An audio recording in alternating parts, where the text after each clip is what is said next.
polo me bitre, we polo factue, o kanki akisi, nyankono aden.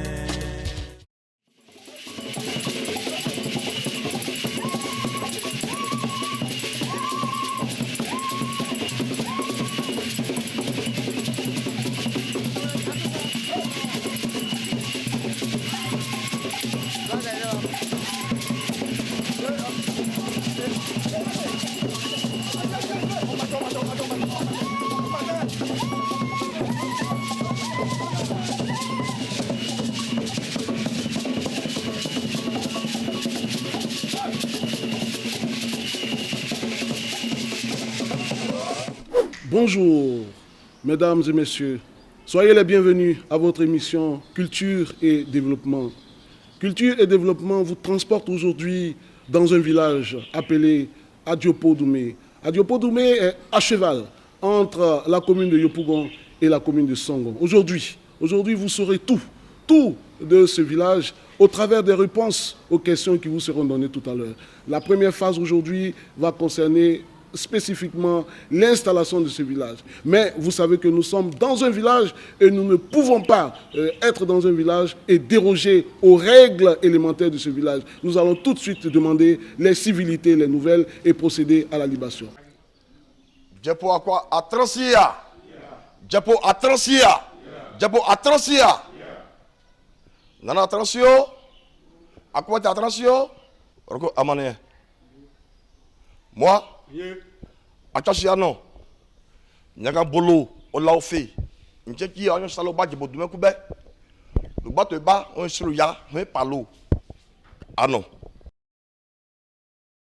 Voilà, après les civilités, nous allons maintenant procéder à la libation qui sera dite par le nanan du village, Nanan Diffi Firmé. Oula.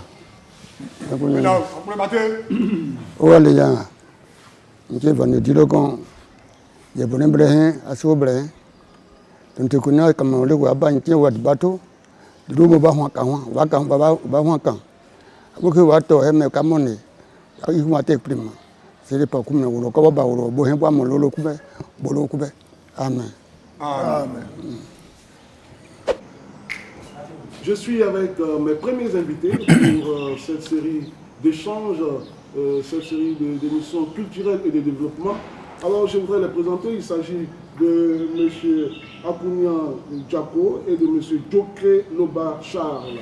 Avec eux, on va parler du village. D'abord, est-ce que vous pouvez nous donner la position géographique du village d'Adiopo-Doumé? Merci M. Logan. Adiopo-Doumé est situé sur l'axe routier Abidjan Dabo, plus précisément à 17 km de la grande ville Abidjan, et que les usagers appellent communément 17. Adiopo-Doumé est installé dans la commune de Yopougon. Et d'ailleurs, c'est le dernier village de la commune de Yopougon. Nous sommes un village à cheval entre commune de Songon et commune de Yopougon. La population peut être estimée à près de 50 000 âmes. Alors, est-ce qu'on peut avoir les villages voisins à Adiopo-Doumé? Effectivement, en venant d'Abidjan, nous faisons frontière avec le village de Nyangwa-Djamé, tout juste au corridor, sur la montagne. Et un peu plus devant, nous avons le village Les Badjiens, Abadien-Kouté, Abadien-Doumé et Bemleso. Et un peu plus loin, les Songo. Voici géographiquement présenté le village d'Adiopo-Doumé. Alors, est-ce que M. Djokré a quelque chose à ajouter sur la description ou le positionnement géographique du village d'Adiopo-Doumé? Non, pas vraiment, parce que je crois qu'il a tout dit. D'accord. Brio. D'accord. Alors, on va passer à la prochaine question. Alors, comment Adiopo-Doumé est créé? Comment le village est créé? Adiopo-Doumé, de son vrai nom, c'est Akougon. Le génie qu'adoraient nos ancêtres s'appelait Djepo. D'où notre appellation Djepomouane. En Tcham, ça se dit Djepone. Nous étions installés à Ehepou, vers la forêt Anguededou, derrière même Anguededou. C'est là-bas le village était installé. Nous formons un gros village, mais reparti en quartier. Il y a les Athénés, Atonais et puis Guéniens. Toujours dans le même village. Et ce village regorgeait de vaillants guerriers, hommes et femmes. Il y a beaucoup de vaillants guerriers. Aucun village à Tcham ne pouvait s'égaler au dépôt. Aucun. Parce que ce sont des vrais guerriers. Dans la guerre, dans les histoires, à dépôt de Doumé sont toujours vainqueurs. Et ils étaient installés dans les villages. Mais on constatait que, à chaque année, 2 ou 3 personnes disparaissaient dans le village. On ne savait pas qui était la cause de ces disparitions. On les cherche, on fouille partout, on ne les retrouvait pas. Mais un jour, un chasseur, et ce n'est pas n'importe quel chasseur, ces gens de chasseurs pouvaient passer même une semaine dans la forêt avant de retourner au village. Mais s'ils ne venaient pas, on partait les rechercher. C'est un de ces chasseurs qui partit à la chasse. Et lui, il ne chasse que les sangliers. Donc il suivait les sangliers. Et arrivé au bout des rotins, un rotin, et les sangliers sont rentrés en profondeur. Donc il les suivait. Mais le monsieur, arrivé à un certain moment, découvre un village. Un gros village. Il est seul. D'abord, il eut peur. Et il constate que, très tôt le matin, parce qu'il est arrivé très tôt le matin, par un chien de coq, il s'est dit, mais est-ce qu'il y a un village ici? Il va le voir. Donc, il a laissé les sangliers et il suivait le chien de coq. Arrivé à quelques mètres, il observe devant là-bas tout un tas de monde rassemblé au conseil de village. Hommes, femmes, enfants. Mais il s'est dit, mais c'est pas possible. Donc il y a un village ici. Donc tout était mouvementé. Tout le monde était en mouvement. Tam-tam. Mais il était là et puis il observait. Tout d'un coup, voici 2 femmes qui sont levées du groupe et qui venaient vers lui. Ah, mais comme c'est un vaillant guerrier, l'endroit où il se trouvait est devenu obscur. On ne le voyait plus. Mais ces gens-là aussi sont des guerriers. Donc les 2 femmes sont arrivées à sa hauteur pour déverser les déchets. Donc cette femme-là, arrivée au dépotoir, parlait en leur langue. Les femmes parlent avec force, avec puissance. Donc le monsieur, il les observait. Et les femmes parlent jusqu'à quand une c'était l'autre répond la parole. Il demandait au juge, au dépotoir, de leur donner la permission de déposer les ordures. Et quand le dépotoir accepte, elle déverse les ordures. Maintenant, dans leurs propos, elle disait que, après notre départ, viens voir ce qu'on a versé. Il y a une encore qui disait, ne fais pas la sourde oreille. Dès que tu as vu, tu retournes dans ton village. Et les femmes sont parties. Le monsieur allait voir. Tout ce qu'il allait voir, ce sont les ossements. Tout est os. Ce sont ces gens-là qui tuaient nos habitants. Il n'a rien dit. Il a rebroussé le chemin, il est allé au village. Quand il s'est rendu au village, il a fait le compte rendu au chef du village. Le chef du village a convoqué une réunion, un conseil. Il a tout expliqué, ce qu'il a vu, il a tout expliqué. Et le chef dit, bon, le village a dit, si c'est comme ça, on va vous envoyer. Mais pas toi seul. On va vous adjoindre les puissants, les vrais guerriers pour aller combattre ce peuple-là. Mais on a constaté que Djepo ne faisait pas le poids en nombre. Donc ils ont invité les frères de Bidjan, les Cobrimans, on les appelle les Cobrimans, pour venir les aider à aller combattre ce peuple. Et les Cobrimans sont venus en renfort au Djepo. Et tous, hommes et femmes, sont allés combattre ce peuple. Djepo les a détruits, et tous. Mais il restait 2 hommes, une femme et un homme. Ils ont pris ces 2 personnes pour rentrer à Djepo. Donc dès que ces 2 personnes sont arrivées, ce sont ces 2 personnes-là qui ont appris au Djepo l'ethnie qu'on appelle Atcho. Donc tout le monde parlait. La langue Atchan même disparaissait. On ne parlait même plus le Atchan. Tout le monde parlait Atcho. C'est la langue de ce peuple-là. Et ce peuple-là s'appelle Breké. Et dès qu'ils sont arrivés au village, le nom de Djepo, on l'appelle plus Djepo maintenant, mais on l'appelle Djepo Breké. Avant c'était Djepo Dumé, maintenant on appelle Djepo Breké. Donc ce nom est resté chez nous, Djepo Breké. Donc dès qu'on a adopté ce nom, mais le village est devenu une gêne. C'est un village sans loi, palabre sur palabre, il n'y a pas de pardon. Mais on peut dire n'importe quoi. Chacun s'élève, même s'il veut tuer son frère. Ah!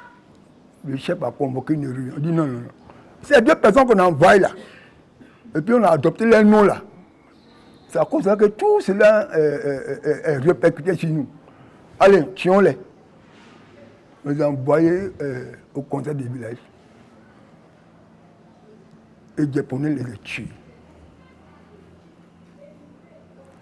Mais, après les morts, la langue est restée. Les gens toujours parlaient les Atcho.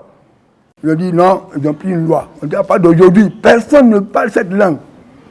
Sinon notre langue maternelle, Atchan, va disparaître. Donc les gens il y a d'autres personnes qui ont conservé jusqu'à aujourd'hui. On les appelle les Tchomans. Ceux qui en parlent, on les appelle les Tchomans. Il y a ceux qui comprennent aussi. Gombiomans. Et les femmes, on les appelle Gombioya. Voilà un peu l'histoire. Et les acquis de ce peuple envers les Japonais, il y a le Taproyen. Ce sont les briquets qui nous ont appris, le Taproyen. Le Ayue, ce sont les briquets qui nous ont appris. Même les jours calendaires, ce sont les briquets qui nous ont appris. Donc voici quelques acquis au bénéfice du village. Merci beaucoup, M. Diako. Alors, on peut situer tout ça à quelle période? Ça, c'était au 18e, au 19e siècle. Je ne peux pas donner la date exacte. Au 18-19e siècle. 2 chasseurs sont allés vers l'actuel Songonté. C'est là-bas, ils ont vu le coin. Donc, des Poudoumés voulaient aller s'installer là-bas. Mais les doyens ont dit que non, là-bas, la marée est trop haute. Ça va tuer les enfants. Donc, ils ont refusé. Mais il y a un chasseur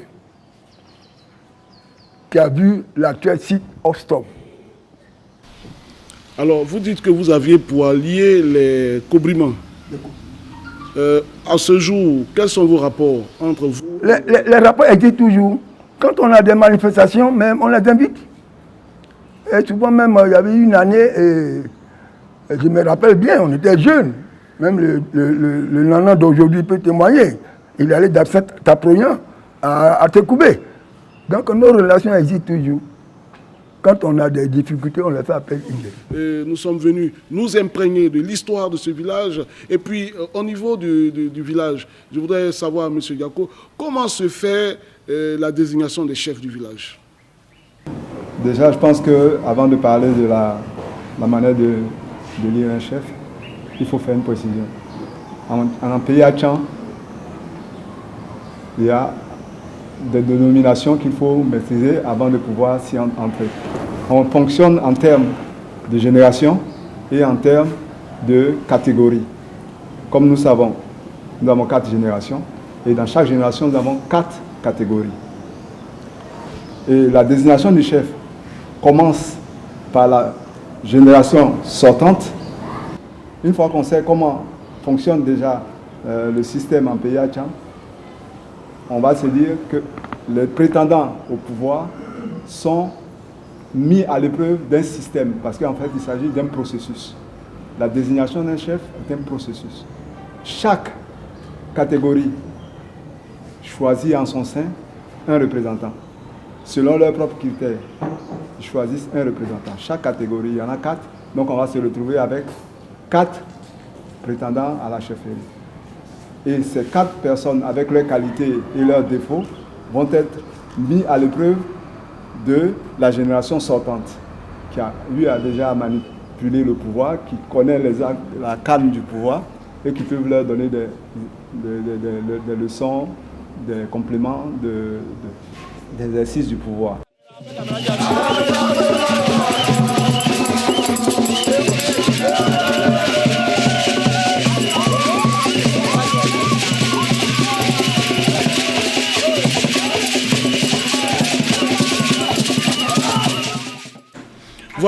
Voilà, je suis avec M. Gomis-Aké-Edouard et Mme Coco Hélène, président des jeunes et présidente aussi des femmes. Voilà, soyez les bienvenus. Nous sommes toujours dans l'histoire, dans l'historique du village d'Adiapo Doumé. Alors, je suis avec vous en tant que jeune d'Adiapo Doumé. Qu'est-ce que vous faites? Quelle est votre mission? Quel est votre rôle? D'accord, merci bien M. Logon. Comme vous l'avez dit, moi c'est Gomis-Aké, président de la jeunesse d'Adiapo Doumé. Mais avant tout propos, je voulais dire, le village c'est Adiapo Doumé et non Adiapo Doumé. Et donc comme vous l'avez dit, en tant que jeunes, nous avons eu pour mission d'encadrer les jeunes, nos jeunes frères, et au niveau éducatif bien sûr, et puis sur le plan de la culture également, nous avons des missions. Et comme vous l'avez dit, nos missions c'est surtout ça, l'encadrement, la formation, et puis sur le plan culturel, apporter un plus-value, notamment dans notre village. Voilà un peu déjà les missions qui nous ont été confiées.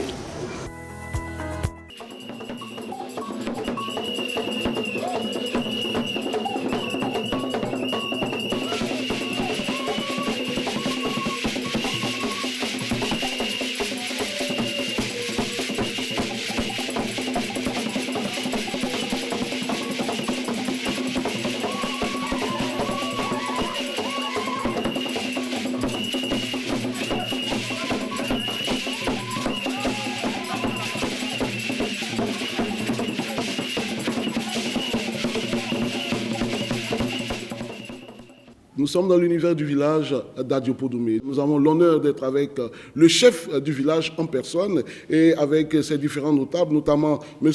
Djoman Boydro-Lazare. Ils nous parleront de tous les problèmes d'ordre foncier et le chef nous parlera de tous ses projets, ses grands projets. Qu'est-ce qu'il a déjà fait? Qu'est-ce qu'il attend? Qu'est-ce qu'il entend faire? Qu'est-ce qu'il attend de l'État? L'État central, l'État décentralisé. Chers amis téléspectateurs, bonjour. Alors, chef, je voudrais revenir sur une question qui revient à chaque fois, les titres fonciers. Est-ce que le village a enclenché sa procédure d'avoir son titre foncier, d'être sécurisé sur le plan foncier, le village et tous ses biens? Bien, ça c'est une très belle question. Il fait effectivement nos villages. Ce n'est pas seulement pour donner de façon particulière. Non, on parle de titre foncier. C'est pour ça que le ministère a entamé donc, cette campagne de délimitation des territoires de chaque village. Nous, étant de la commune de Yopougon, on est rattaché donc à Abidjan. On attend donc le ministère, avec le géomètre qui a été donc désigné, pour que nous puissions délimiter le territoire exact d'Adjopoudoumé, qui fait donc frontière, comme a dit mon foncier, avec Abadjekouta Baguedoumé, avec également aussi Nyangouayamé, mais surtout le côté vers Alokoa. L'idéal, c'est que nous ayons des titres fonciers. Donc je pense que la démarche de l'État, c'est in fine nous aider à avoir donc, des titres fonciers qui puissent nous garantir les terres que nous avons. Alors, chef, nous sommes heureux d'avoir entendu de bonnes choses. Et quelle est la politique que vous avez préparée pour la jeunesse? Est-ce qu'il y a un fonds destiné à la jeunesse? Merci. Je voudrais vous dire que ça nous tient à cœur. Parce que les jeunes, c'est l'avenir de demain. Tout à l'heure, je vous disais que nous n'avons pas donc de fonds ni de budget alloué dans la gestion. Nous essayons, avec les activités génératrices de revenus et avec certains lotissements, d'avoir donc des moyens. Nous avons alloué cette année, non, je pense que c'est l'année dernière, près de 10 millions pour la jeunesse d'Adjopoudoumé. Vous applaudissez, hein? Je pense que hier, vous avez rencontré leur président, oui, bien sûr, que je salue au passage, pour qu'il puisse créer des activités génératrices de revenus. Je pense que cette année, ils ont lancé donc le projet de permis de conduire, pour que ça puisse aider certains à avoir des emplois et leur permettre de pouvoir subvenir aux besoins de leur famille. C'est parce que nous n'avons pas assez de moyens que nous avons alloué 10 millions. Mais si nous avons assez, je pense que c'est des gens, les jeunes, il faut les aider parce que c'est l'avenir de demain. Après nous, ça sera eux.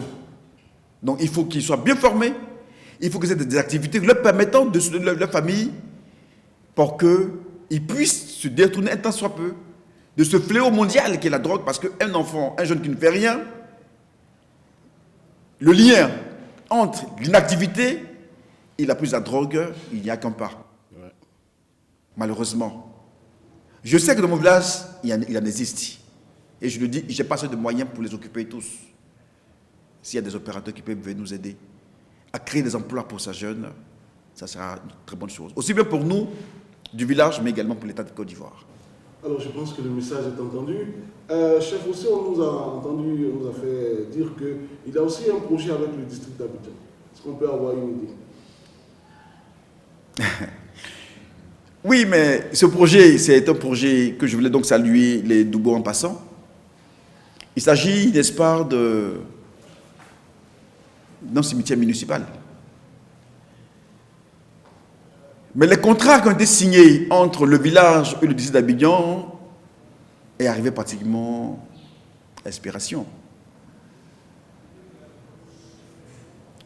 Nous n'avons rien contre l'État de Côte d'Ivoire et non plus contre le district d'Abidjan. L'espace, il est là. Mais il faut seulement que nous assignions pour revoir le contrat parce que j'estime